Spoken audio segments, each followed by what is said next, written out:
What's good, beautiful people? If you hear the sound of my voice, then you know that you're tuned in to Casual Friday on the Knicks Film School YouTube channel. If you don't know the vibes, and I'm going to tell you how we're vibing, like this video if you love what you're hearing. Comment, subscribe, tell a friend to tell a friend that we are here to talk about Knicks basketball from the week there was to the week that's yet to be. And joining me today, if you didn't know, my name is Jeff Johnson. You could call me Jeff J. And on the other side, the man of 1,000 jobs, the man that unemployed forgot. You see him everywhere, ubiquitous amongst linear and digital TV. If you have a device with a screen, you know the name. My brother, Kaz Famuyide. Every time I speak to him, the resume improves, it expands. He's broken records for the character count on your profile. At this point, I don't know how he fits everything in, but he makes it happen. This is his superpower. Kaz, what's going on, brother? You're a wild boy for that. You're a wild boy for that. I'm doing good, bro. You have to pardon the ambient noise of all times. Our landscapers just got here to blow some leaves, so hopefully it's not too much of a buzz. But good week of Knicks basketball. Good week to talk with you. Always, we talk all the time, regardless. But I'm happy to be here at Knicks Film School, man. Let's get to it. Yes, sir. And if you don't know, you can catch Kaz on 7 p.m. in Brooklyn, Wave Sports and Entertainment Podcast. Kaz, Mello, Mero, Rudy Gay, Monica McNutt. I think that's the starting five. That's the starting five. I ran off yes, the whole sir. starting five. Also, talent, personality on the Fanatics Sportsbook Network. Anytime you need them bets, you know you could tap in with Kaz as well. So, WWE. Also on that, you already know the vibe. Ultimate Ringer Wrestling. Right, you already Wrestling. know. You already know. So, yeah, man, that's what I'm saying. Like, at this point, it's like I got to tap into my random access memory to remember everything. You know what I mean? 7 p.m. is your new venture. Just want to reacclimate you. The KFS community is familiar with you. But how did this come about? How you feeling your first month? It's been a month. It's been almost a month. It's been just about a month, but really, it's I feel great, man. I'm not gonna hold you. Like it's definitely the first couple of episodes. You definitely feel like the weight of that seat, and being a New York fan, being a Knicks fan, the weight of being next to Mello and helping to tell those great stories. But you know, as the weeks have gone on, I've gotten more comfortable. I've gotten more. It's been easier to do. Just getting a greater relationship with Carmelo and Rudy Gay, and obviously, you know, Monica and Mero have been my people since forever, so it's sort of a natural fit. But man, I just know that sitting in that seat is a privileged seat to be in, and it's a lot of voices of the fan that or just voices of New York that just would love to be in that seat. So I take it with great responsibility and try my best to sort of elevate all the conversations, help tell some of the best Mellow stories we could tell, some of the best basketball stories we could tell. And, you know, no BS too, man. Like, you know, there's a lot of podcasts out there you can listen to, but I take pride in the fact that, like, we don't got to, like, jump out the window for people to pay attention to us. It's great quality content. Mello's a great storyteller. Mero's hilarious. Rudy Gay is underratedly funny. I had no idea how hilarious that dude was. But yeah, shout out to the whole Wave Sports and Entertainment crew, man. TD, EJ, Pierce. We've all had a long relationship and friendship. And when they were getting ready to do season 2, and just thinking about expanding the show and just ways to sort of like take it up another level. I did a couple of guest spots in season 1. And they really enjoyed it, and the listeners really enjoyed it. And I told them, like, hey, man, like, this would be like a dream for me to sort of be a part of this, because this kind of seems like if I could make a show from scratch, this is the show that I would want to make. So, you know, God works in mysterious ways. It all works out, and we got the #1 basketball podcast out right now. So it's been really fun to do, and we got more great stuff coming. Yeah, you know, I love watching a show where you don't really have to be sensationalistic about the content or be argumentative. Because what are we going to argue, Kaz? Right. Over basketball. Basketball. You don't understand how much after I watched that Shump episode, I wanted to go hoop argue over a call and just go, what are we arguing over, basketball? Oh, man, that was hilarious. That range that you have in the talent now with multiple hosts. And yes, you got everyone from Amon to Woj and everybody in between. So I could tell you as a New Yorker, as a fan, definitely interested to see what y'all got going on and how that show expands and elevates in season 2. Now to welcome you to Casual Friday, we have a tradition where during the week we ask one question, and I'm gonna ask you right now: how are the vibes for you as it pertains to the New York Knicks? Man, I'm glad you asked me that today, because if you would have asked me in like early November, late October, the vibes wasn't, the vibes needed some catching up. But I think after last night, the vibes couldn't be higher right now. The vibes couldn't be more immaculate in New York City. People, are talking about why people aren't enjoying basketball or enjoying the NBA product anymore, because there's really only like a handful of good teams. There's blowouts every day. There's the quality of the game is not good. There is nothing I enjoy more than a stress-free home Madison Square Garden blowout, because it turns into a party in the Garden. It's the best place to play basketball, and we're seeing it every single year. We've seen a progression from the RJ Julius Knicks to what we see now, whereas we hear it all the time, man. It's the Mecca of basketball. The Knicks were ever relevant. Man, how great would it be for the NBA? Now we're seeing it. We see what it's done for Jalen Brunson and Josh Hart, two guys who, coming into the league, even though they won 2 national championships, didn't have a ton of fanfare, and now are probably the most popular athletes in New York City. And this is a city with Aaron Judge, Aaron Rodgers, Juan Soto, maybe all these other guys, and Josh Hart and Jalen Brunson are, they become fan favorites. And more than that, they've arguably become 2 of the most productive Knicks in recent memory. Now you add Karl-Anthony Towns, a bona fide superstar, and it's so beautiful to watch, because you know how it is, Jeff. You know the Knicks discourse on here. Like, there's so much talk about what we thought Karl-Anthony Towns was. He was soft. We could be able to handle New York City, handle the big lights, all this type of stuff. And we're seeing not only could he handle it, he was kind of made for this city. He was kind of made for this town. And watching him destroy the Hornets, destroy the Magic this week, going up to J.R. Smith, handing him his jersey, doing the post games with OG and Alan Hahn, and the locker room banter with everybody. Like, the vibes couldn't be higher. Number 1 offense in the NBA. It's a beautiful brand of basketball to watch, and they're getting healthier. They're getting more talent onto the roster, and they're getting specific pieces that they need. It's not just like they're just getting players to add to what they already got going on. You can't make the offense any better than it is. It is literally on a historic pace. I read a stat from Tommy D, I think, early today, and he's like, the 7-second or less Phoenix Suns starting 5 averaged 89.7 points per game. The championship Warriors team averaged 91.7 points per game. This New York Knicks starting 5 is on pace to averaging 98.7 points per game. You literally cannot play better offense than that. And now you got Precious Achiuwa coming back. You got Mitchell Robinson coming back. You got guys that could shore up any one of those deficiencies that you get from giving up so many buckets. So, yeah, on the court, off the court, vibes couldn't be higher right now, man. I love it, bro. I love it. So for me, the vibes are unusual. Because Kaz, I don't know what this life is like, but weird, I love living it. I love living it.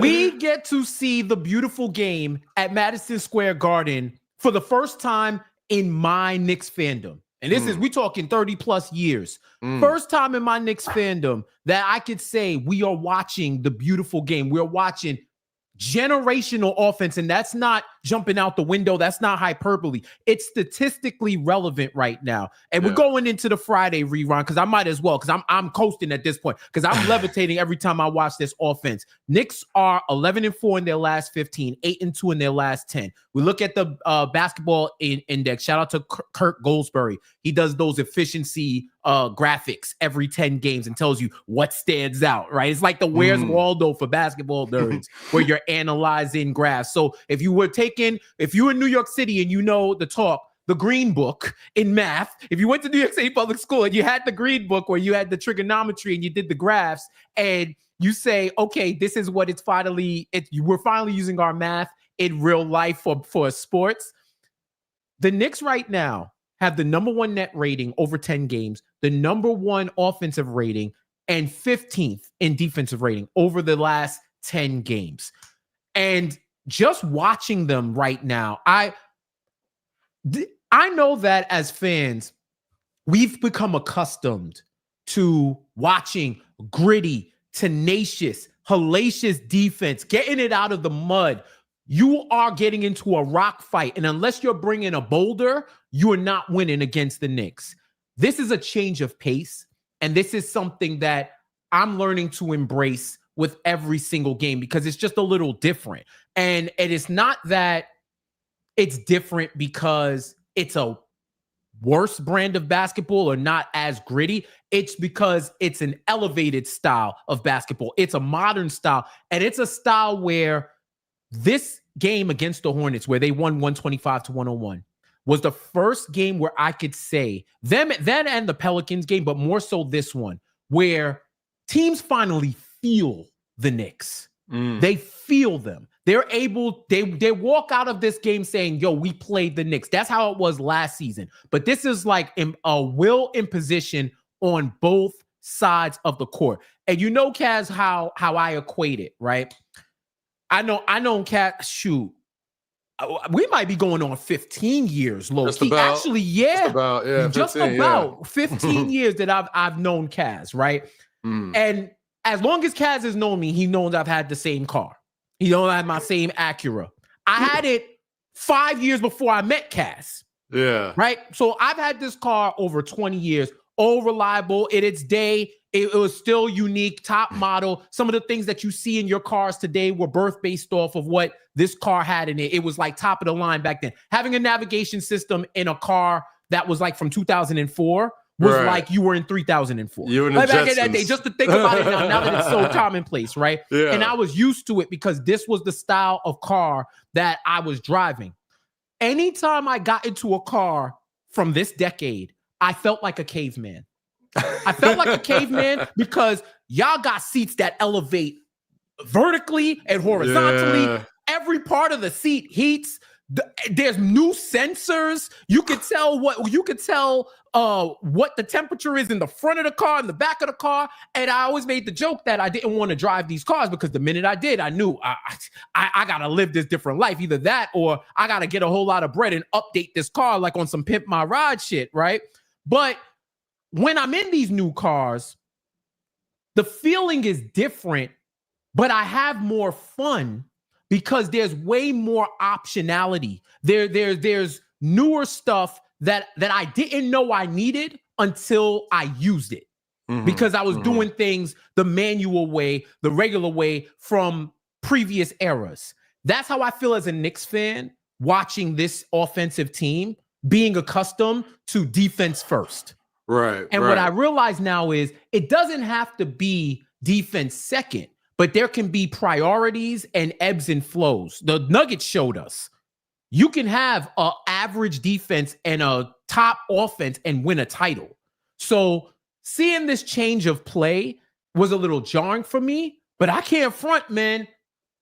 Now I see what some of these other teams were enjoying over the past few years, and I don't want to go back. Yeah, nah, me either. I mean, when it comes to the Knicks, and we just realized that in the past 4 years, the standard's been raised, the bar's been raised for the team. It's not enough just to be a good team in the regular season. It's not just enough to win a playoff series. It's not just enough now after you make a trade for Karl-Anthony Towns and Mikal Bridges. It's not enough to just get to the conference finals. This is a team that has championship aspirations. And every championship team needs to be able to beat you in several different ways, right? As much as we love, the Dynasty Warriors, or that great Cavs team with LeBron, and the Nuggets of the past year, they were all teams that could beat, even though they had generational players on their team, they could beat you in several ways. And now that we're watching this Knicks team, as much as we love this offense, in the past week or two, we're starting to see the defense start to come around. And this is without Precious and without Mitch, right? You got Cameron Payne and Miles McBride coming off the bench, causing havoc defensively, getting into the passing lanes. You got OG Anunoby, who is looking like the best two-way wing in the NBA. Lots of talk about Mikal Bridges and his shooting, and him not living up to the first team all defense rep that he had coming into this team. But you got to realize that probably has one of the best defensive ratings in the NBA one-on-one, and he's usually drawing the toughest assignments. He's the one guarding the Kyries, guarding the Mitchells, guarding the Trae Youngs, guarding all these guys that will give you 30 on a night in and night out basis. And it's not to stop them from giving you 30. It's just making it difficult for them. And this Knicks team offensively, man, there are more than one ways to beat you. They know that it doesn't have to be the Jalen Brunson show anymore. They know they can go into Karl-Anthony Towns, and he can carry you. He's good enough to beat you by himself. Josh Hart is good enough to get the team going when they have a slow start. He'll get a rebound. He'll get out in transition. And those transition buckets, those transition, playmaking that he does, I've said it a million times. It's been retweeted a million times. He's the Carmelo Anthony of Draymond Greens. He's just he's a Swiss Army knife that every great team truly needs. They have it in Derek White with the Celtics.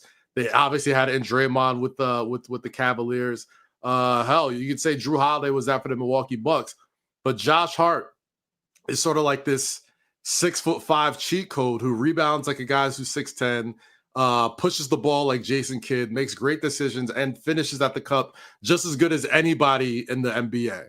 And then you got, Mikal Bridges starting to come around offensively. He's leading the team in plus minus over the past 3 games. I think they got a plus 99 when he's on the court right now. So he's been absolutely lights out when he's there.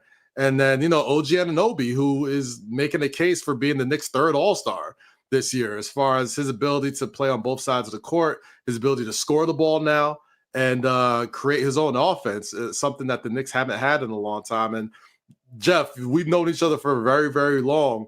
How many times have we would watch Knicks games, and because New Yorkers are just basketball fiends, we'll take it any way we can get it. If we got to get it out the mud, we got to get it out the mud. If we got to ride the Julius train, we ride the Julius train. If Jalen Brunson's got to do what he's got to do, he's got to do what he's got to do. How many times have we watched games with these championship level basketball teams and man, it would be nice to have a guy like Steph Curry who could just go off and is just incredible to watch. It would be nice. One pick away. We were one pick away, right? It would be great to have, think of all of the what if Knicks that we've had over the past several years, right? Damian Lillard, Giannis Antetokounmpo, Spider Mitchell, these guys, Chris Paul. Remember right? the toast?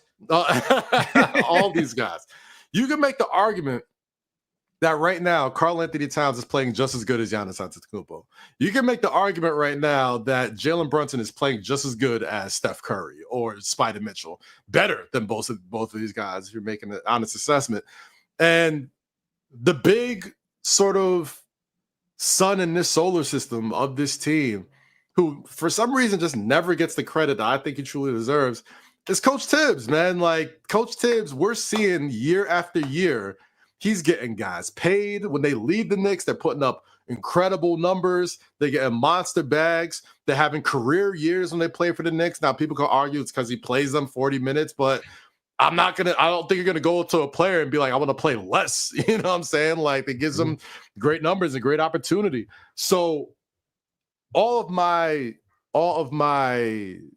fears, doubts are usually rested knowing that you got a veteran coach who has done way more with less. And now you're giving him real talent, real pieces that, you can make the argument, probably his most talented team he's ever coached, right? Like that Chicago Bulls team that was great with Joakim Noah and Taj and Prime D Rose. Like you can make the argument that this team, talent for talent, probably is better than that team.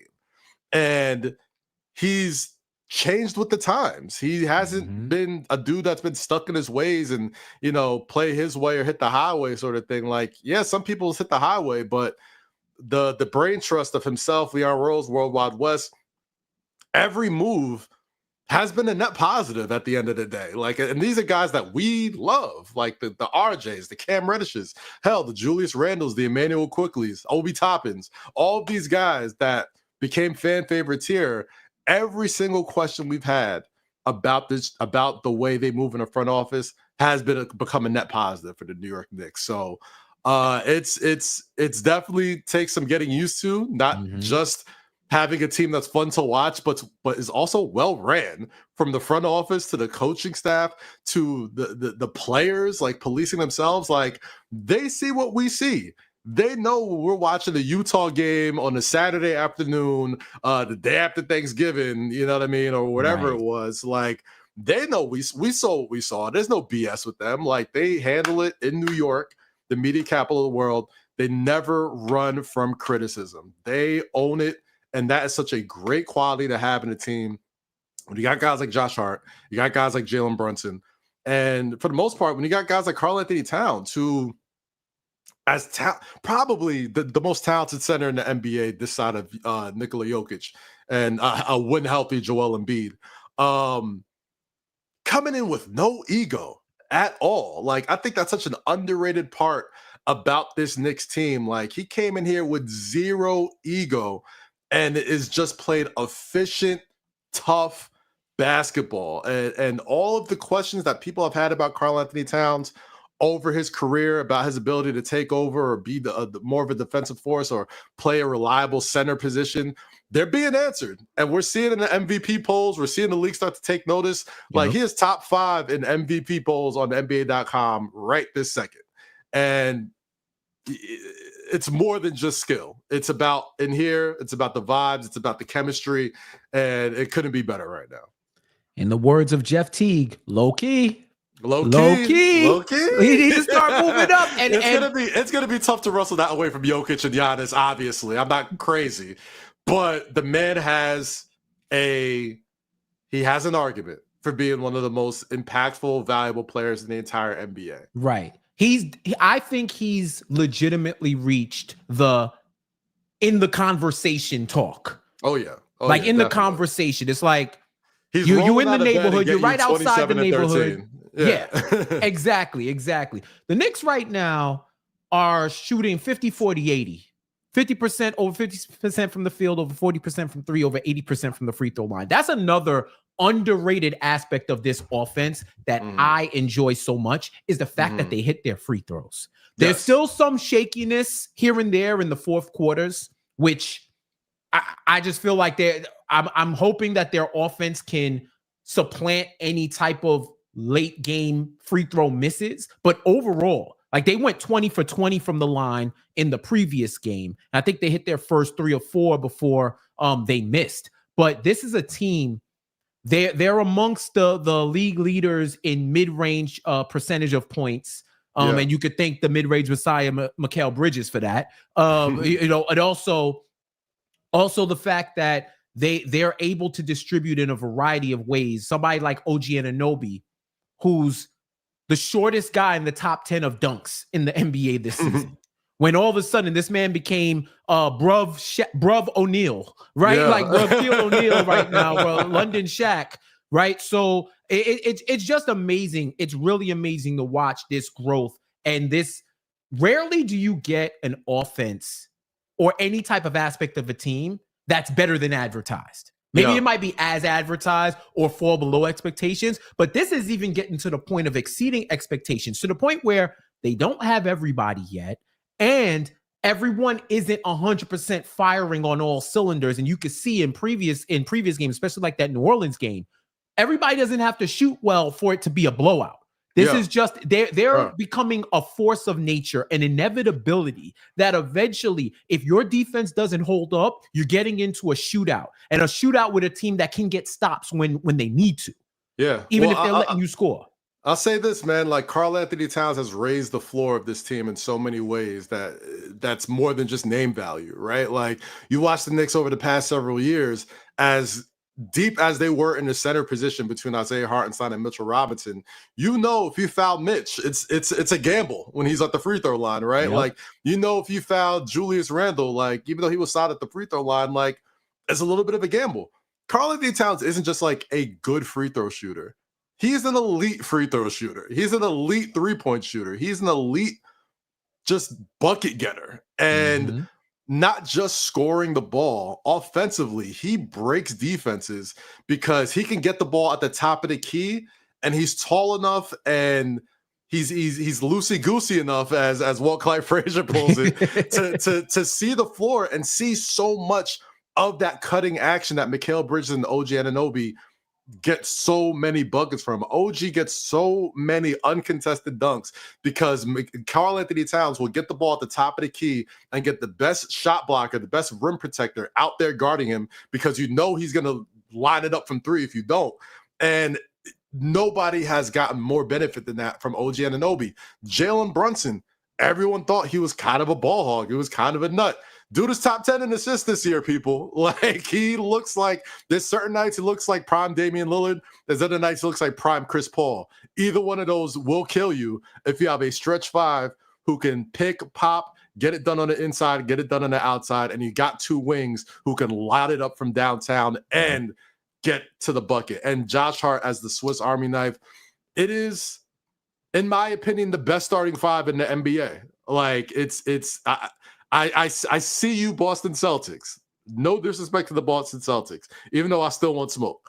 But as far as just like player for player, personnel for personnel, I have a hard time not saying if they're not the best starting five in the NBA, they're best equipped to beat the best starting five in the NBA, which would be the Boston Celtics. Yep. I think everybody kind of saw this too when they made that trade for Karl Anthony Towns, because the domino effect from who shall not be named from Philadelphia hurting Mitchell Robinson sort of just like it turned this multiverse of Knicks possibilities into, okay, Isaiah Hartenstein gets a ton of time, balls out, Mitchell Robinson gets hurt. We're going into the season with possibly Julius Randle at the five and just going small ball. And instead of doing that, rolling the dice, trading him, having the belief in Karl Anthony Towns that he'll be able to hold down the five spot until Mitchell Robinson gets back. He's done more than hold down the five. He's led the league in NBA. He's led the NBA in rebounds. He is shooting damn near 50, 40, 90. He's probably having the best season of his career, and help is on the way for him. Mm-hmm. So, yeah, I mean, obviously I've said this in the beginning of the year, good, bad, or indifferent. I'm not going to really take any records seriously up until Christmas Day. I think that's when the real NBA season starts, and we kind of know who's a pretender and who's not. The Knicks are trending towards real contender status, and that's all you can ask for with a team like that. Casual Fridays, Knicks Film School, Jeff and Kaz and you talking all things Knicks. Who we talked about a lot of the guys on the team. One thing that I wanted to bring up was the return of Precious Achiuwa. And he got about 12 to 14 minutes, I believe. And the one thing that I saw from him was that the Knicks can now field a defense. Yes. Like a whole defensive lineup. When it was, I guess OG and Mikal are Wingstop, and when you add Josh Hart, it's Wingy Hut Jr., as he likes to call it, right? So you had Wingy Hut Jr. with Deuce and Precious. Yeah. And as guys on like guys like Macri and others on this network have said, this is the first time that they've been fully switchable. Yeah. They've been fully switchable. And there were some possessions.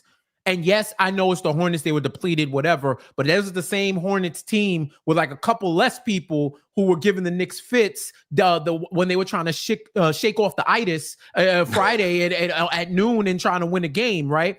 But they went on, I believe 38-16. They outscored the Hornets in the third. And it wasn't even so much the offensive explosion, because I've seen it from them. It was the fact that they finally said enough was enough. I thought this was going to be first to 130 wins, and they shut all of that down and was able to lock down on defense and field an offense that could still score, that could still move the ball. But on the other side of the court, you got 5 dogs guarding you for 24 seconds every possession. And that, I think, is one of the aspects of the team that fans sorely missed, because it does give the element of last year's Knicks and gives them another dimension. Like, I could imagine a situation. I text Kaz yesterday and said, this third quarter feels like that 2016, 2017 Warriors or the Heatles when they would go on the FU runs. The FU runs, right? The FU runs in the third, where it's like, oh, well, I guess this game is over. And then Brunson sitting on the bench in the fourth quarter. Exactly. Exactly. And there was a whole quarter to go. And I'm like, well, we might as well simulate to the end of the game, because I don't think the Hornets are coming back, because they literally were able to impose their will on the game, lock down one end, and go crazy on offense on the other end. Who we spoke a lot about. We spoke a lot about the guys. First, tell me what you think about Precious coming back. And then I want to get into, out of all the players so far, we're 22 games in, who's impressed you the most? Okay. Well, first off, last night you gotta give it up to Brandon Miller. That dude's a stud. In the beginning, the first half of the game, I'm like, all right, this is gonna be the next chapter of dude getting his career game off in the Garden. I think he had 15 points in the first quarter. 16 points in the first quarter. 16 points in the first quarter. Smooth, absolutely nuts. Smooth bucket, and he's a fun dude to watch. But then the combination of OG, Josh, Mikal Bridges, and Precious Achiuwa, just like we're killing all that noise. And in the second half, they couldn't get off at all. In the beginning of the year, I thought the biggest in the first couple of games of the year, I thought the biggest the thing that was probably the most troubling for the Knicks was that I didn't think they had enough bench scoring. I didn't think they had enough people to come off the bench to guarantee you a few buckets, and just in the style of way you get buckets. And I still think they can shore that up with Precious returning and how Mitch returns and how that sort of like switches the lineup a little bit. But more importantly than that, I think the Knicks, knowing how offensively good they are with their starting 5, even if their bench dudes even if they don't have a guy who could compete for 6th man of the year like they've had in the past several years, they can make sure your bench doesn't score, right? And right. That's probably just as good as having a guy who could come off the bench and carry your offense while Brunson's sitting, while Cat's sitting, while any of these guys are sitting. So with Precious Achiuwa coming back, I'm watching that lineup, and yes, it is the Charlotte Hornets. They're heavily hampered by injuries. But just watching the way they were able to guard everyone, where you can look at a defensive unit and be like, Deuce McBride is our biggest defensive liability right now. And that dude's a dog. Like and you're coming off the bench for a team that isn't that great, right? Like, so good luck trying to score on them while we're resting Brunson, resting Cat, resting our real offensive horses. And Precious, man, we've seen it with him last year. He's sort of another Swiss Army knife that the Knicks have, where he can get you a bucket when he's got his outside shot falling like it was in the preseason. He looks like an 8th man. He looks like a guy who can, have stretches where he can like hold you up offensively and defensively. But I just thought they just needed more size. Like, I just thought they just needed more size off the bench. And Precious answers a whole heap of that, coming in off of injury. I thought he had a great preseason. I thought he was, he got paid. He let it be known that he wanted to be a New Yorker here. Yep. And this is a guy that I've known not known personally, but I've heard about for a long time through high school, through college, and all that stuff. And being able to land here in New York it was kind of shaky for him in the beginning of his career. Like, people really thought he was going to be a bust, thought he was going to be a guy who, has a cup of coffee in the league and was out of here. But like, he's really starting to turn into a pivotal piece for this Knicks team. And New York is the type of, environment where if you're shown to be a pivotal piece, like, the city will take care of you. You will be, handsomely rewarded. And they both have been. And to answer your second question about who has impressed me the most. Impressed you, surprised, like who is like your standout? I over these think, first 20 games. I've spoken a lot about Brunson and Cat in the beginning of the year. I do think they're the two of the top 10 players playing in the NBA right this second. But the person who's probably surprised me the most is the rise of Deuce McBride. He's a guy who has, the Deuce chants are traveling now. You know what I mean? It's not just in Madison Square Garden. And he's a dude who, Emmanuel Quickly is probably my favorite Knick of the past couple of years.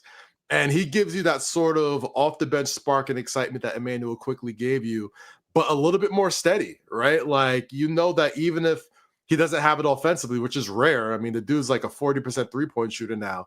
Defensively he's going to get after it. Offensively he's going to take it to the rack and try and dunk on you. He's got that pit bull mentality, that West Virginia University, Bob Huggins, Tom Thibodeau style of dog that, in New York City, you become a fan favorite being that type of player.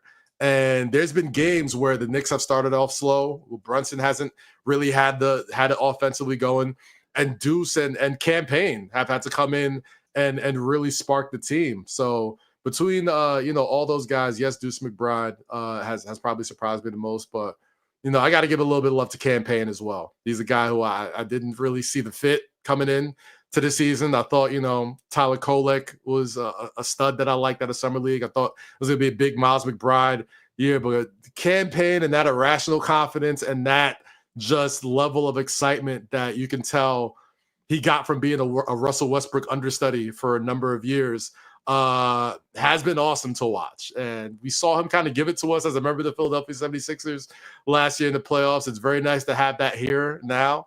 And he's probably the one who surprised me the most. He kind of shoots he's kind of got this Chuck Knobloch thing about him with his once he gets that weird little crouch down, it's like, all right, this is a bucket. This is a bucket. So yeah, those guys have been awesome. Yeah, Campaign shoots like unks at street ball, unks at the park. They're like, yo, young blood, let me get a shot. One shot, let me get a shot. And then they take the wildest form, and it's cash. And you like, oh, I old school. I see you. It's been good. I would say on my end, it's a couple of people for different reasons. First, it's OG Anunoby on the offensive end. Because I heard the reports that he wanted more of a role on offense. He felt like he had more to contribute. And boy, was he right. He right? We've been making those Kawhi comparisons for a minute now, and it feels like he absorbed some of Kawhi's force and applied it to himself like Cell. And now he's like the alternate universe Kawhi Leonard right now, in the fact that even in his mannerisms and the way he does the step back mid-range shot and how he's quick release from three off of transition, certain things that he's doing where he's picking his spots, he's taking the shots confidently, and he's cash. When you have a generational offense like what the Knicks have right now, it feels like the majority of the players are above their career numbers. And OG is like that too, especially from three. And it's impressed me that, for one, his threes are not just coming from the corners. Like, he was a corner three shooter when he got here because that's what he was known for. But him, along with guys like Cat, are shooting above the break, which is the hardest because it's the 23-9, and they're shooting even farther than that. Like, Cat is shooting like over almost 50% from above the break, and that's the majority. He don't even shoot from the corners. That is his spot. Those are his hot spots, and that's where he's going off from. So I definitely think if you told me that OG Anunoby would be making a defensive player of the year case, I'd be like, yeah, I expect that. If you told me he was making an all-star case, I'd say, well, he must be going off on offense because they don't respect defense like that. It is what it is. If you told me he was making an all-NBA case, I would have to say, well, show me the spreadsheet, because what is he doing? And I'm looking at, he's averaging a block. He's averaging 1.3 steals. He has great field goal percentage. At one point, he was like 50-50. Like, I feel like everybody was doing something out of their mind. So for him to be able to emerge as the number 3 scoring option when I thought it would be clearly Bridges, that is one thing that shocked me about OG. The other thing, and I've been speaking about this all season, Kaz, is Karl Anthony Towns, bro. Karl Anthony Towns. And He's I've said it so many times, and it bears repeating. I feel like Cat and the Knicks have one common thread in that the narratives about them are usually more sensationalized than what the reality is on the court. If all you heard was the talk around Cat, you would think that he was a bum. I remember I put that out. I think I put that out on Twitter when I said, yo, y'all lied. NBA Twitter lied about Cat. This dude is nice. And then everybody starts coming in with their opinions and whatnot. And I'm like, yo, I'm not saying he was perfect. I'm not saying that some of the criticism wasn't justified. What I'm saying is the way y'all talked about him, y'all talked as if y'all had never seen him do the things that he's doing before. And I've had people tell me, this is a different Cat. Like, this is actually a bodega cat, because a bodega cat does not give a fuck. It stays wherever it's going to stay. You know what I'm saying? Like, bodega cats do not care. They stay wherever they're going to stay. They park up, and they're just going to be them. And that's what Cat's been doing this whole time. Yeah. It's just being him. You feel me? I mean, to your OG point, I think with him, he's been so effective to watch, and I think the Kawhi comparisons are so spot on because he's so strong and fundamentally sound. You're not going to rush him. Like, once he gets into his move, like, he's either going to get his shot off, like you're not even there when he's in his offensive back. He's so deceptively strong. I'm gonna say deceptively strong because he's like built like a tank, but like the dude is just. I don't want to say mechanical because it sounds like a derogatory term basketball wise, but he's just methodical. so methodical in how he creates his buckets that it does feel very Kawhi reminiscent. And I think with him, man, he's just become he's the textbook small forward. He's the guy that I think every NBA team gets better when he's on that team.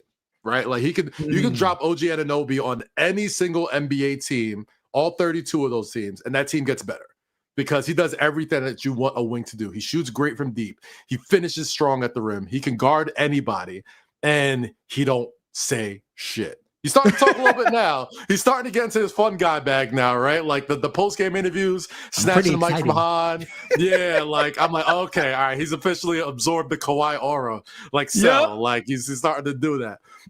So he's been unbelievable this year. But Karl Anthony Towns, man, like, bro, I think this is what happens, man. And this is just life. This ain't even just basketball. In life, people usually take your kindness and your ability to adapt to situations as a weakness or a detriment to you. Karl Anthony Towns was the #1 overall pick in a pretty deep NBA draft. And for all intents and purposes, outside of winning a championship or an MVP, he's done pretty much all you can ask a #1 pick to do: make multiple all-star games, be a franchise player, all that type of stuff. Drafting Anthony Edwards and the personality that Anthony Edwards is, and Karl Anthony Towns' ability to take a small step back for the betterment of the team, like we're seeing what he's doing in New York City, I think it really contributed to the narrative around Karl Anthony Towns that maybe he's a beta, or like he can't be the guy and all that type of shit, right? Like all the weird NBA Twitter terms we turn around when we become like not amateur sports psychologists when it comes to these players, right? But like the numbers told you, given what the Knicks have needed for a while, and we're gonna need with this specific type of roster, he was a perfect fit here. And offensively, defensively, his ability to share the ball, his chemistry that we saw with Jalen Brunson from like the first preseason game, I was like, give them till Christmas, they will be unstoppable. Right. Like there was a time that there were, I guess, the thing where you get a new player and everyone's trying not to step on each other's toes, whatever. I very vividly remember the second half of a preseason game where they just cleared out the whole other side of the court and they just ran pick and rolls with Brunson and Cat over and over and over and over. And yes, it was the preseason, but nobody could stop it. Jalen Brunson is still Jalen Brunson. At the end of the day, he's the captain. He's the best point guard in the Eastern Conference, probably one of the best point guards in the NBA. And he has shown you that push comes to shove, you could put the team on my shoulders and I could take it to the promised land. Now, not only do I have a player that can shoulder the load, but basketball-wise, you have made my matchups so much more complementary to my skill set that not only can I still have the level of offensive output as a scorer, but now I'm averaging almost 9 assists a game because he gave me the best shooting big man in the NBA, and he got one of the best finishes on the wing, and he got Josh Hart, who has become a knockdown three-point shooter, and Mikal Bridges, who, you know, we saw in the game after Utah, he straight up said, like, it's our job to get him going. How many times did you see Jalen Brunson have easy buckets and was making sure we're getting Bridges going today? And we saw what happened. Plus 99 plus minus in these home games, in this homestand with the New York Knicks. So Karl Anthony Towns, man, he is such a perfect case study of the NBA media and how we view players, right? If you need any if you need to know what he means to an organization, talk to a Minnesota fan right now. Talk to a Minnesota fan. Because I adopted the Minnesota Timberwolves as my Western Conference team for the season. I was like, all right, they got Ant-Man, they got my Knicks, they got Big Ragu. I'm like, all right, I'm gonna roll with them. I'm gonna wish them well. So I tap in with Minnesota Timberwolves Twitter and social media for a while. And I'm not even going to talk about the Julius stuff or whatever, but they miss that dude. They miss Karl Anthony Towns. And all of the stuff that Anthony Edwards was saying in post-game conferences about the personality of the team and the, you know, just the vibe of the team and skill-wise, off the court, on the court, all that type of stuff. All the stuff that Ant was not biting his tongue about. You can directly correlate that with the loss of Karl Anthony Towns. Being a humble superstar to acquiesce to another superstar has always been one of the big hurdles for any of these big threes that have been assembled over the past several years. When LeBron went to Miami, the big question is it going to be LeBron, Wade, It took a whole season for Dwayne Wade to be like, Bron is your team, right? When Kevin Durant went to the Golden State Warriors, they immediately was like, KD, you are the man. When it comes to getting a bucket, like you are the guy. You're the Finals MVP. You're going to get it done. All of these great teams, especially when they make these big acquisitions, the big hurdle usually comes between the two top guys and how they fit in with each other. And Karl Anthony Towns' ability to acquiesce to the captain and still be as productive as he's been this entire season is more than just his skill set. It's up here. It's being able to be confident in your abilities. It's being home. It's being comfortable around people. It's the way the city has embraced him and how he's embraced the city right back. He's buying up Big Nick Energy merch. He's showing up with, he's Nick merched out everywhere he goes. Like he's wearing, like it is not easy to acquiesce yourself to the city as much as he has. And he's done as good a job as any incoming superstar player I've seen in any of the four sports. The Rodgerses, Sotos, all these people. It is a whole nother game being able to come into the city and not just play well, but be embraced by the city. Yeah. And now, man, I'm positive there was a fraction of Knicks fans that were not happy with that Karl Anthony Towns trade in the beginning of the year. Talk to him right now. Ask him how they feel about that. Ask him how they feel about that trade. I'm pretty sure they changed it too. Listen, I saw a couple of his early passes, and I said, who is this? Who is this guy? Y'all did not. I knew he could score. Y'all didn't tell me about this. Mikal Bridges owes that man a drink because, boy, he took a highlight off that man's ledger. But it was so nice. We still included it. Bridges, we gonna edit you out. We're going to edit you out. It's all good. You owe him one. You definitely owe him one. You're going to get another pass like that, and he's going to cash it in. But his passing is something that I was not familiar with. Like, this dude is Jokic-esque with the type of passes that he's capable of doing. He's damn near the best quarterback in New York. I've seen him complete more touchdowns than a lot of guys that are wearing football jerseys I was East Rutherford, New Jersey. You feel me? You know what it is? People are gonna hear that statement and they're gonna look at the assist numbers and be like, "How can you compare Towns to Jokic?" Because Jokic damn near averages 10 assists a game. It's not about the assist numbers. It's about style of play. This is a team that has guys who finish at the rim so well. Probably the best finishing point guard in the NBA.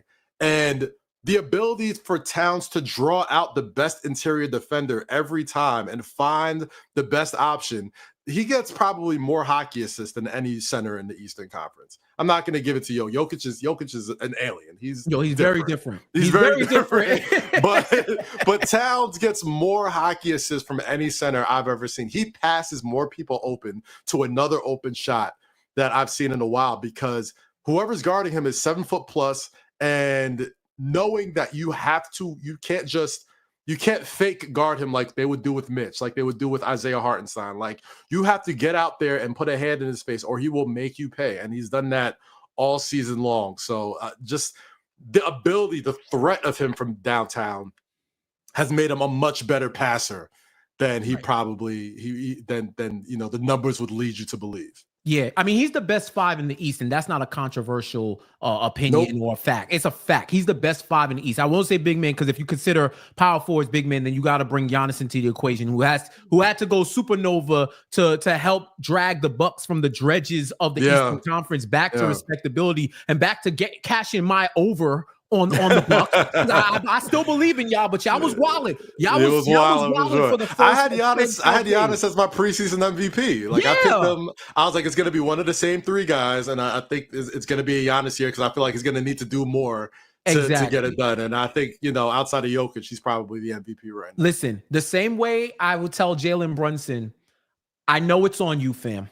I don't want to hear it anymore. Please do something so that it's not on you anymore. I don't want to hear Giannis. You know what is success? What is success? What do you mean by success? I know what your definition of success is, brother. Please succeed. Please succeed at this point. And speaking of Brunson, Eastern Conference Player of the Week, just real quick on him.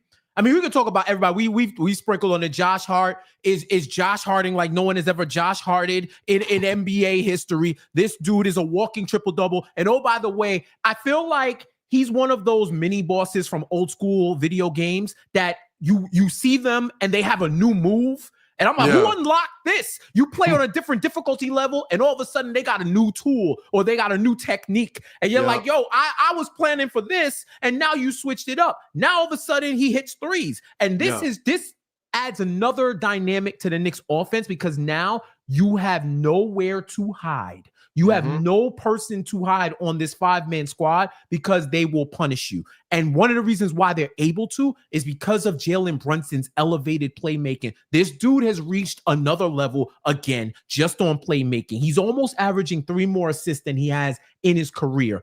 He's had 5 10-plus assist game this season, over 22 games. The most he's had in a season is 9, and that was last season.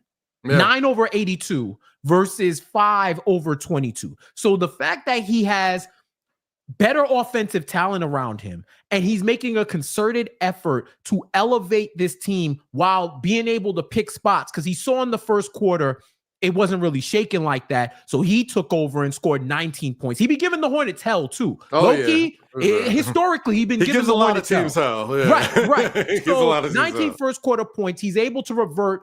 They're able to show different versions of themselves all throughout this season. And I think that's why I said, I don't even think we've seen their final form yet. We haven't even seen their final form as a team, but not even offensively. Like, people say they have the number 1 rating in all of basketball. What more do you want? More. I want more. Job's not finished. I prayed in the immortal words of Drew McIntyre. I prayed for this, and it happened. And I'm sending more prayers because I want more. I will be greedy because I haven't experienced something like this in my fandom, and I know that they have another echelon to reach. Well, you know how the Knicks script goes, right? Like, they're going to get their players back. We still haven't got the random Leon Rose genius midseason trade that he seems to do every single year. Like, there's different. We're playing with a different stack this year, right? Like, our Uno cards are very different this year, right? Yeah. When you're a team that's at the top echelon, like, February is so important, right? The trade deadline, you become a target for teams. You become a destination for teams. The great players that are on bad teams that get, cut or whatever, like the vets, the dudes that can come on and help. that's where all the Knicks help really needs to be at right now, right? Starting five, I have no problem with Tibbs playing his guys 40 minutes because it's like, yo, up until October, this team was together for all of 2 weeks before it was time to roll out the basketball and have some games. I think they got the starting five sort of figured out. I still think there'll be some tinkering around when Mitch comes back, but I'm sure he'll probably come off the bench at least to start, when they work him back in there. But they're working with a whole different deck this year, man. Like Leon Rose has shown every single year the ability to not settle on just being good enough. Like if there's something out there for them to go get, they usually go get it and it usually works out. Derrick Rose has won one of these years. Josh Hart was one another year. OG Anunoby was last year. And now, Karl Anthony Towns and Mikal Bridges this year. It's probably not going to be a name as big as those guys, but you can almost count on by the time the season hits around like February, March, there's going to be some great veterans on bad teams that are going to need to go somewhere. And there's only a handful of teams that you want to go to. You want to go to teams that are competing. You want to go to teams that you feel like you contribute. And the Knicks are going to be a destination for veteran free agents for a team that needs competent bench scoring. And you don't even got, and you got TJ Warren down at the G League, who's averaging 30 down there, who's dogging. You got Tyler Kolek, who has shown abilities to be a capable guard in this league. Dadier, who obviously is still super young, but still shows you some flashes. Right. I think by the time we hit February and this first, obviously health permitting and everything is all good, this thing is going to be rolling. They're going to pick up at least another piece to really complete them. And they're going to be a destination. There's going to be a name out there that people are going to be like, man, we got this mid-level. We got this vetsman to go and get for these last 20 games and for this playoff push. Who we going to get?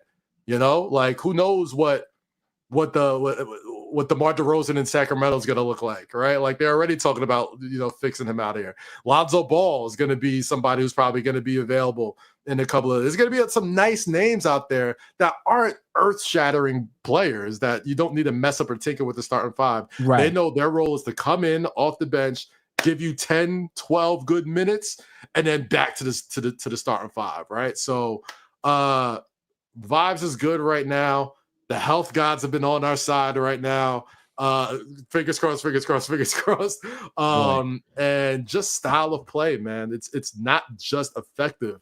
It's fun to watch, which how many times have we been able to say this in our Knicks fandom? Not much. Not many. Single hand. That maybe that 99 run where they were obliterating teams with Spree and Houston. That was fun. And pre-power bomb Jalen PJ Brown, pre-power bomb PJ Brown. I enjoyed some of that. I enjoyed some of that, right? And they still got Landry Shamet on Snake Way, trying to make his way back.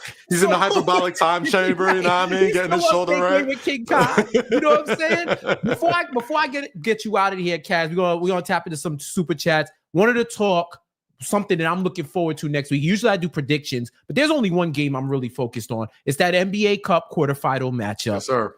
New York Knicks, Atlanta Hawks, MSG. Drew McIntyre, we running it right back. I prayed for this, and it happened.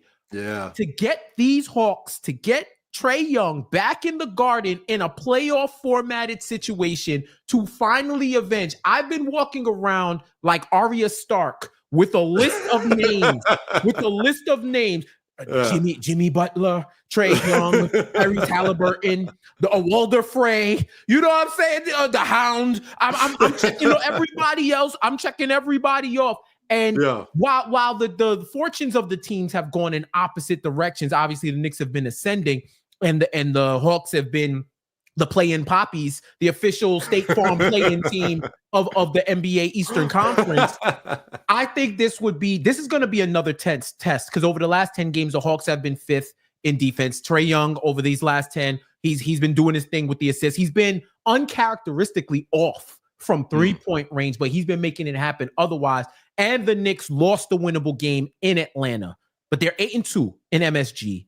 They obliterated the Magic, which I did not see coming, to the point where had they not eased up, The Magic would have got eliminated from point differential if they would have lost by 30 or more, and the Celtics would have took their place. So to have all of that, tell me how you feel about the NBA Cup this year. What are you feeling about it, and what are you looking forward to with this Cup game on Wednesday?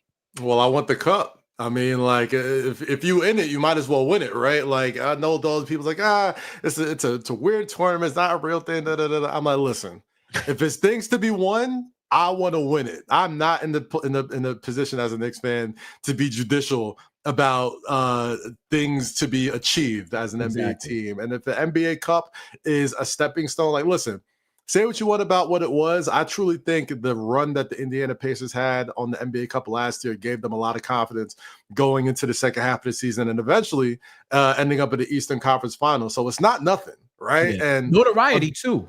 Yeah, because they wasn't getting national games like that. Exactly. So that being said, man, the Hawks are definitely a team that I'm cautious of because I think Jalen Johnson has been playing really well. He's the sneakiest 20 and 10 guy in the league right now. He's averaging 20 points, 10 rebounds on 50% shooting. Dyson Daniels, who was I don't know how the Pelicans let him go, but he's been a hand and glove fit for the Atlanta Hawks.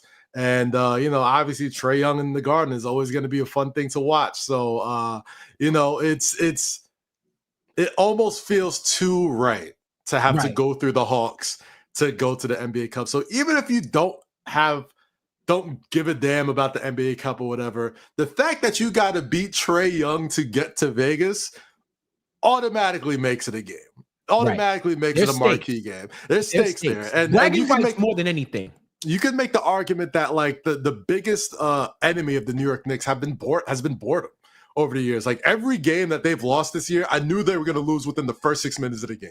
They come out flat. They come out a little hesitant, lackadaisical, no chemistry, And that's kind of how they walked into the Atlanta Hawks game. And you kind of knew like, this ain't going to be a good one. In the Garden, in the Cup quarterfinals, after Trae Young told New Yorkers to go home after they took over the State Farm Arena once again, you know what I mean? Another MSG South squared.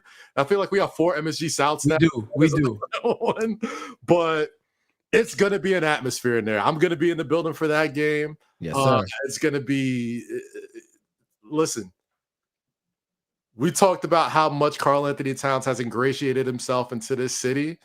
This is going to be his real first test with the world watching against a hated – I'm not going to say hated team because I ain't got nothing against the Hawks. Nah. Against a hated player in Trae Young. Like, this is the game that people say, this is my guy. So I'm excited for it. They're not walkovers by any stretch of the imagination. Like, I think the Hawks have been a defensively tough team with Hunter and Dyson and Johnson, obviously. Like, Trae Young's never going to confuse anybody for Gary Payton, but the dude is 20 and 10 every night. He's leading the league in assists. He's still a scary player to have to deal with because, if he gets it going, he's good enough to beat you by himself. But it's going to be really interesting to see. I can't wait for it. But I got the Knicks, man. They've been favored to win the NBA Cup going into this. They seem to have, of all the teams that are, possibly going to be qualifying for this cup, they seem to be the team with the most to gain, given that they're the team that has probably been together the least. Like, they need the team. They need these high pressure chemistry moments to see where they stand as the season goes far. So it's going to say a lot about what this team can be and their abilities going into next year. But man, you couldn't ask for a more early season big time game than Knicks and the Hawks for the quarterfinals of the NBA Cup. I can't wait for it. Yeah, I'm gonna be in the building too. You got to be if you can make it in the building, you got to be in the building for this because the one thing that I hate about this is that all of these fans that have been nonsensically chanting F Trae Young when he hasn't even sniffed the Garden. Now this is your time now. Now you got your chance. We're on side talk. We're on side talk watch. I already know the vibes. So the Knicks win that game. Oh God. Shout out to the good folks. Shout out to the good folks at Jordan Brand. I'm gonna give you a heads up. Do not make this man any king of New York shoes. Learn from the mistakes of Adidas. Do not make. I know Trae Young just signed a Jordan brand. He got out of the 3 stripes. More power to him. Shout out to the good folks over there. Don't give him no king of New. Don't do none of that. Just throw him some TJs. Throw him some Lucas. Whatever they got going on, man. Word. And let it rock out. But it's gonna be an atmosphere. I can't wait for that game. Exactly, man. Let's get to the super chats before we get out of here. Kaz, Spicy Sham. Kaz, thank you so much for repping the Knicks in such an awesome way. Jeff, you're such an awesome addition to the KFS squad. Keep up the good work, fellas. Thank you, bro. Thank you, I appreciate that, brother. For sure. Yes, sir. Appreciate it. Word. All right. Andrew Claudio, GMAC. What's good, fellas? Happy Friday. Hope all New Yorkers are surviving the winter and hashtag Soto Watch. Soto Watch. To be, I heard, so what's happening? Is he a Red Sox? I don't know, man. It's a lot of sources. This sources season is going crazy right now. Hold on. Multiple sources. There's multiple sources season going on right now. I don't know. They're talking about Carlos Mendoza's kid is in TikTok comments talking about Mets is dropping 700 for 15. I'm seeing reports that Stephen Cohen said, whatever your price is, I'm beating it. So unless you really don't want I heard the Yankees are getting last licks too or something like that, possibly. Bro, it's very different. If Juan Soto owes you money, you are coming into a whole lot of money. John, where do you think he ends up? Where do you think he ends up? Well, I think, oh my God. I think he's staying in New York. I don't know which team. Because why would you stand on it, Jeff? Stand on it, Jeff. I don't know, because it's like if Cohen is saying no price is enough. I don't know what I'm not tapped in that much to know what fuels Juan Soto. But if it's about the paper, then he's going to be a Met. Yeah, and from everything that I've read, everything that I've heard, knowing Scott, I don't know Scott Boras, but knowing how Scott Boras gets down, bro, like. It's going to be all about the bag. And as much as it is a bag for Juan Soto, it's another stamp in the Scott Boras legacy, chapter about getting his clients paid. Dog, if he gets $800 million, bro, what can you say? What can you say? Like, I'm with you. I personally think he's going to be a New York Met, dog. Like, if honestly, bag, as a Yankee fan, like, I won't even be that mad if he's a Met, right? The Mets are a fun team. They're a fun franchise. They have the luxury of not having expectations, right? Like, being a Yankee doesn't seem fun, to be honest. I'm a Yankee fan, and I'm like, you could only celebrate if you win the World Series. There was think pieces every time they pop champagne in the locker room or smoke whatever in the locker room. It's like, bro, they're baseball players. This is a game. Let them have fun. But I tell you this, Kaz, if the Yankees would have won the World Series, I would have said definitely Mets. You did your job. Yeah. You did your job. You won your title. I mean, if it was about World Series, he'd still probably be a national. Yeah. Or he would have went to join the Dodgers just like everybody else. And, the Yankees are playing with a different type of level of bag, right? Like, the Yankees bag comes from being the Yankees, right, and being the most profitable baseball team, whatever. Steve Cohen's bag has nothing to do with baseball. It is literally like $800 million, $900. It's a drop in the bucket for me, fam. What you want? And he a Met fan too? Oh, it's very different, bro. It's very different. So it's one of those things where it's like, the fact that it's this close, it lets me know he's gonna go take the bag, bro. Exactly. I would be shocked if he stays a Yankee. I see somebody say, "Yo, Hal, make the bucket of chicken $50. I don't give a fuck. Yo, whatever you got to do to keep Soto. If the beer is $20, I'm with it. Yo, overcharge us. We need that, man." I'm like, yo, this is when it gets real. It's like, how much do you really value your fandom, bro? You gonna be paying $50 for a bucket of chicken? And that's gonna be baseball for the rest of our lives, man. Like, there's gonna be a handful of people who got stupid unlimited bags that own baseball teams like the Dodgers, like the Red Sox, like the Mets, that don't make their money from being the Red Sox, the Dodgers, and the Mets. They make their money from other avenues. And the way baseball works, whatever you think your market value is, we gonna pay you that.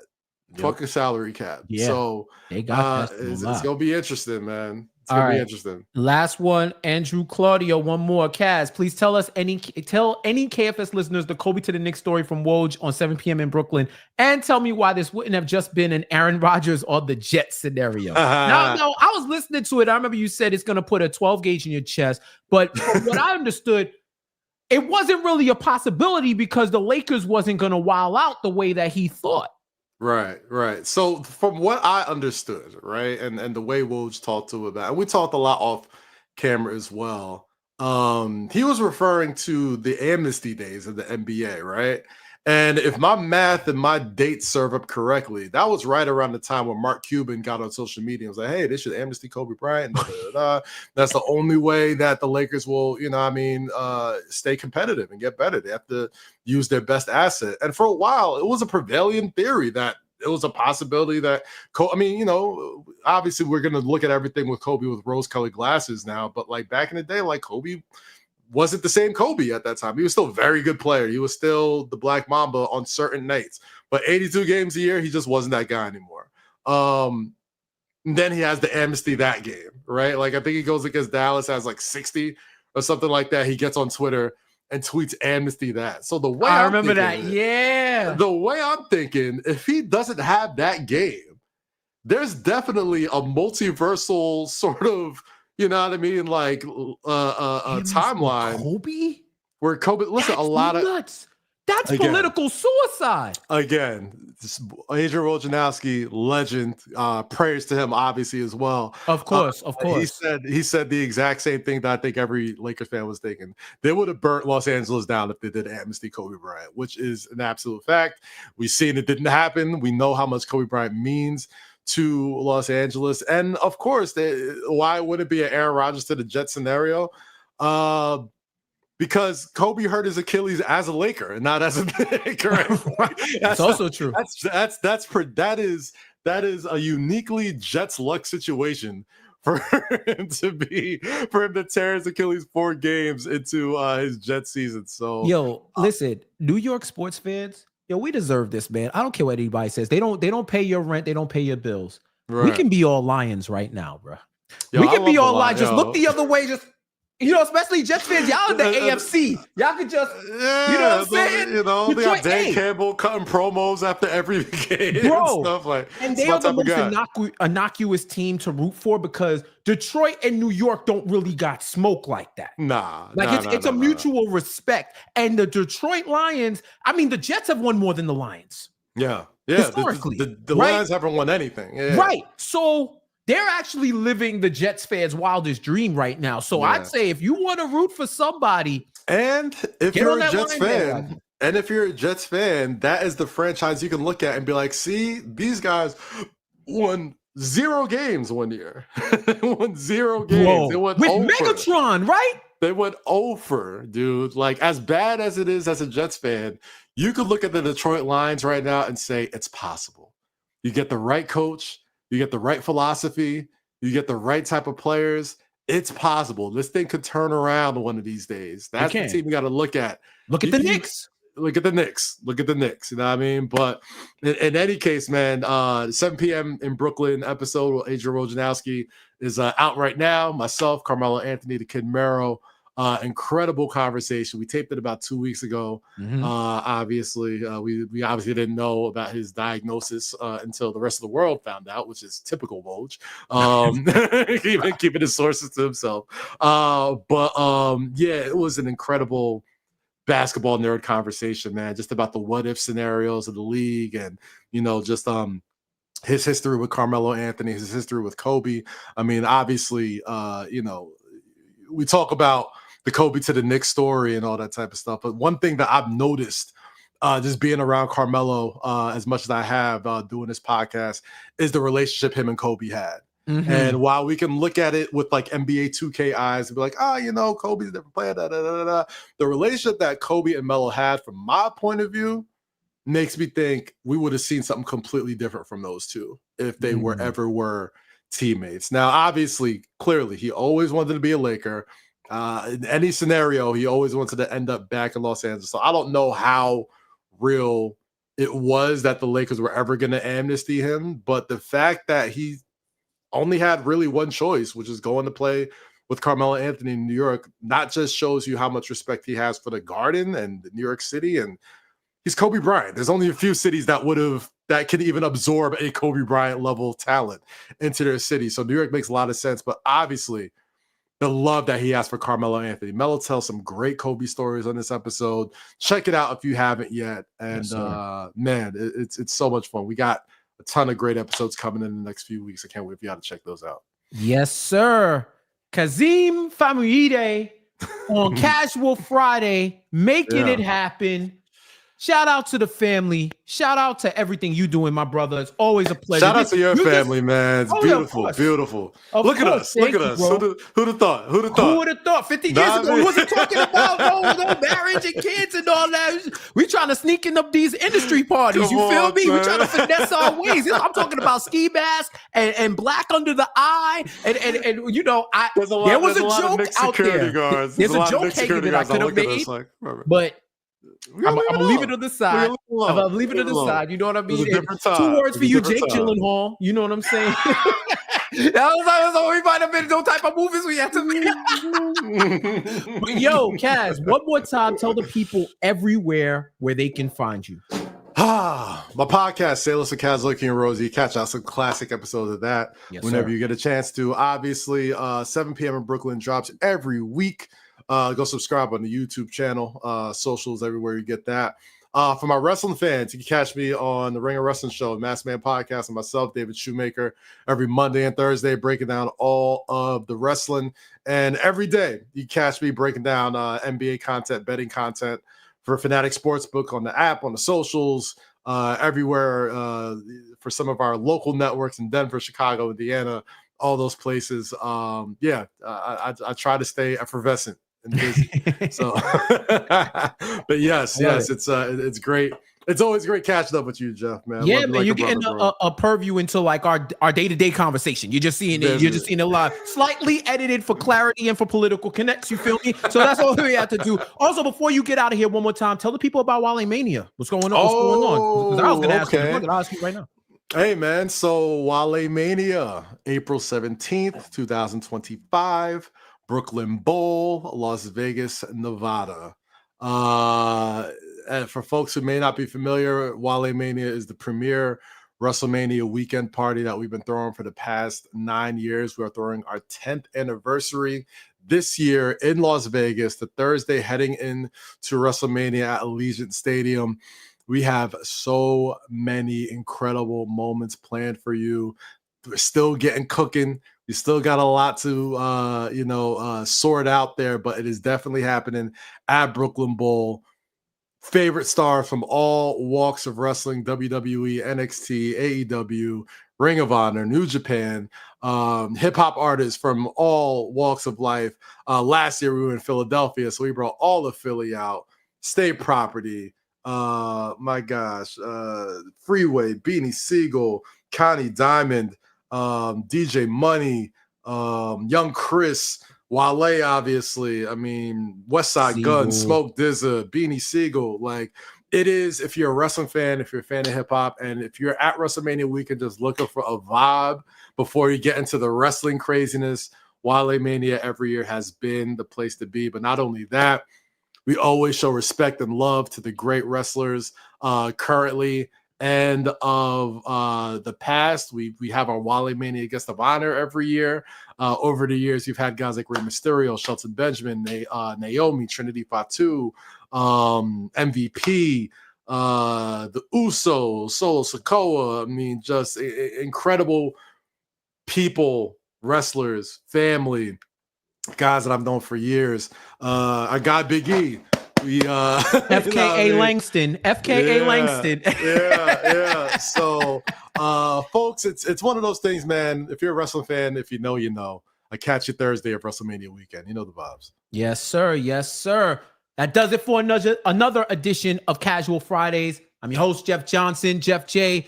If you feel that way, you can find me everywhere. Jeff J says on social, at Kazim, everywhere on the socials. Also, If you're into NBA.com highlights, if you hear a New York accent on the highlights, it is me. And understand that the number one play on the top 10 was Cat throwing it on 3 Charlotte Hornets. So I gave y'all the energy for that number one, and I also for the Knicks Hornets highlights. So check it out. If y'all on League Pass and you hear the voice, you're not wilding. It is me. And definitely tap into everything going on. True TV, Turner Sports. If you like what we're doing, and also Knicks Film School. You already know. Yes, sir. I mean, we Yes, that's the one thing about Kaz. We're ubiquitous. You know what I'm saying? Ubiquitous. You see our face. If you're sick of us, and I'm sorry, you might have to get some acetaminophen or something like that, because I don't know what to tell you, all right? All right, we're going to get out of here. Happy Friday to you and yours. Until next time, that is Kaz. I am Jeff. We'll talk to you soon.